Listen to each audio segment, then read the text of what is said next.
G'day history gamers, it's Greg here from Down Under, standing in for Steve, who is historygamer.com.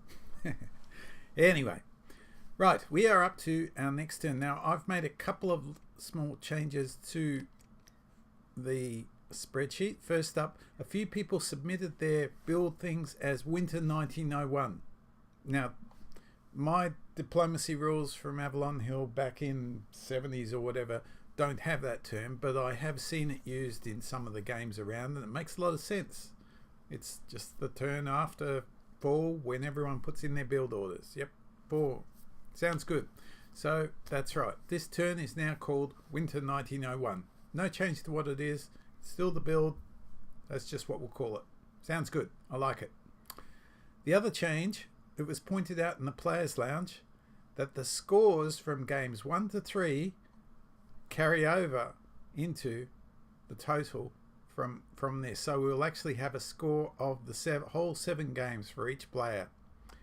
So you have whatever score you started with and you got in with, and you'll build on that. So it's all ready to go with that.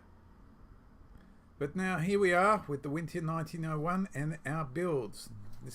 This hopefully shouldn't take very long because we're just putting in the units.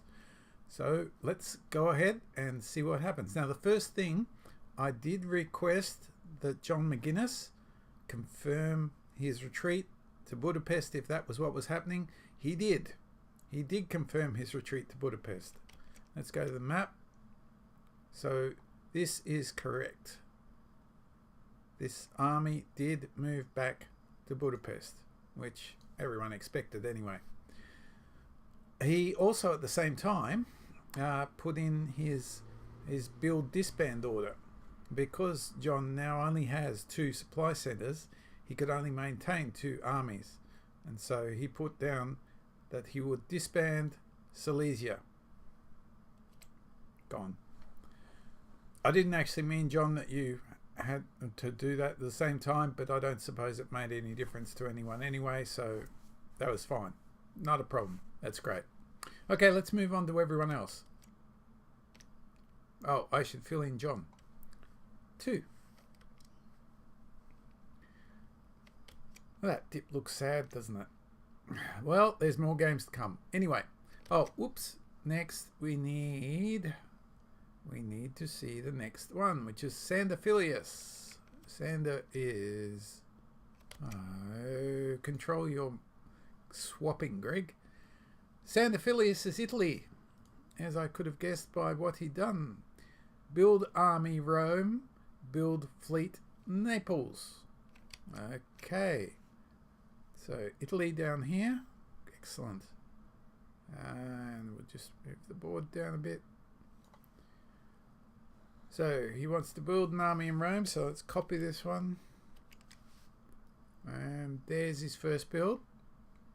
And he wants to build a fleet in Naples. Now I'm going to change the color of that so that it is visible. As it moves around, I'll probably change it back again.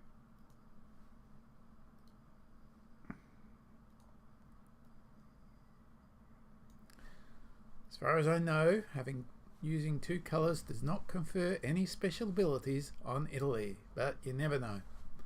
Right, that's Italy. Italy now has a score of 5. Keep in mind that we're counting units, not supply centers, which in some ways doesn't make a lot of difference, but I'll point out at the end of this, for our last move, it can make a difference. Next up, Theodore.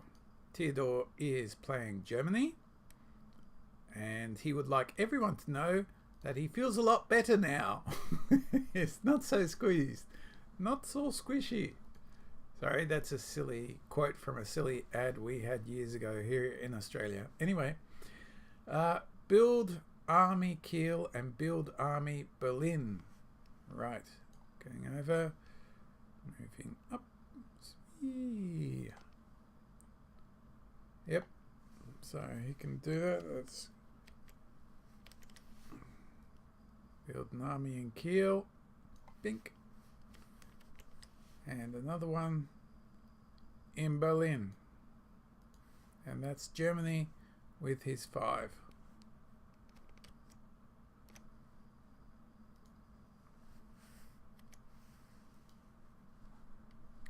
Next up is A1 Bomar, who is from this Russia. Build armies on St. Petersburg, Moscow, and Sevastopol. That's easy enough. St. Petersburg, Moscow, and Sevastopol. Let's copy this one. So there's an army in St. Petersburg, another army in Moscow, another army in Sevastopol for his total of 7.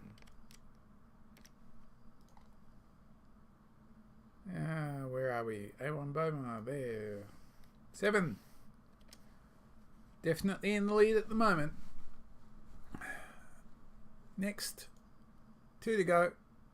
Eddie Zucchini, obviously France. We have Army Marseilles and Army Brest. Okay, let's slide across a bit. Copy that one.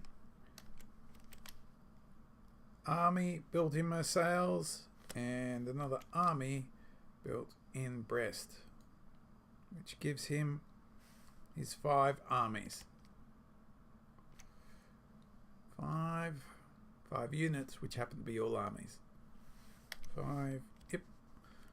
Okay, next, quick. We have Diplostrats to go. Diplostrats is Turkey.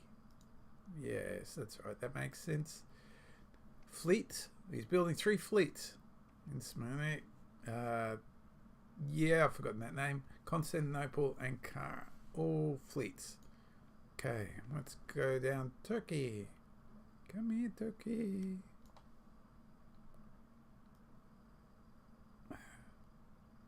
There we are. 3 fleets. Now, he tends to disappear too, so I'm going to change the colour of his new fleets as well. I'll make them golden.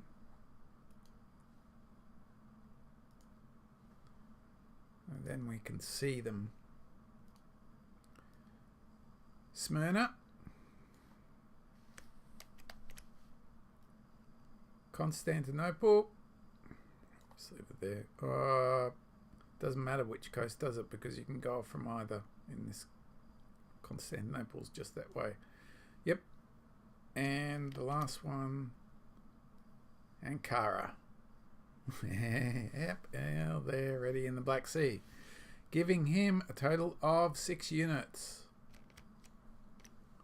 6 units. 6 for Diplostrats. 6. Now, Christian Condré did not put in an order, but that makes perfect sense, because Christian Condré could not build, but still had his original supply centers to maintain his 3 fleets. So no changes. So the fact he didn't put in order makes perfect sense. There was nothing to build or disband, so he remains at 3. And there we have it. At the end of winter 1901, those are the numbers. And this is the position. I'm going to zoom right out. Watch out. Whee! Okay. This is the position on the board.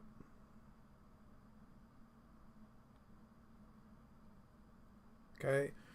I will put up an image as usual. Now, I was going to make one comment about the next move, which is the last move of this game. So this is your spring 1992 move. Normal rules for move. The only difference is at the end, I'll be counting up supply centers that you control, and therefore seeing if you can build any more, or in fact if you have to disband any more, and then we will be counting the number of units. So it is possible for you to control more supply centers than you can build units, and it's units that count. Another factor, of course, is so that could give a strategy of forcing someone to retreat back onto a supply center so they can't use that as a place to build. You never know. Now, if anyone understands that as being different to how we're playing, it's fine, but that's how I understand it.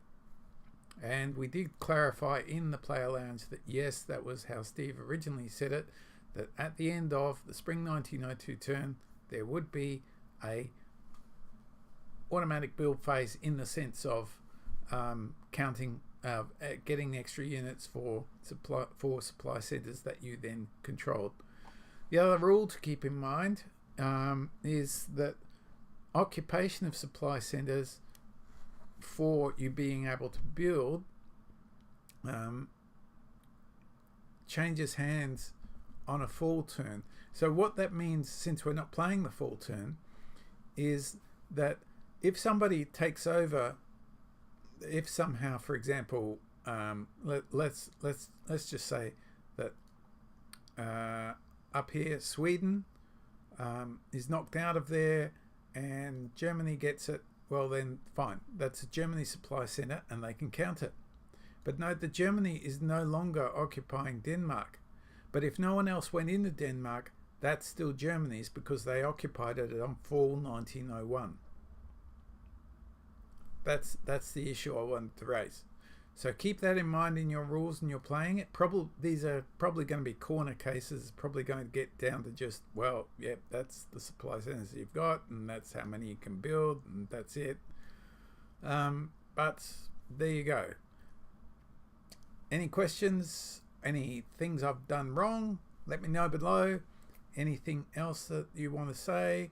Let's talk about them in Players Lounge or question below. And let's go. We are still on for 5 a.m. tomorrow, Friday, GMT, 5 a.m. the 9th of November for the last turn of Game 7. Game 4. Oh boy. Okay, Game 4. You guys know what I'm talking about. I'm glad you guys know what I'm talking about because I'm not sure I do. All right, go to it. See ya.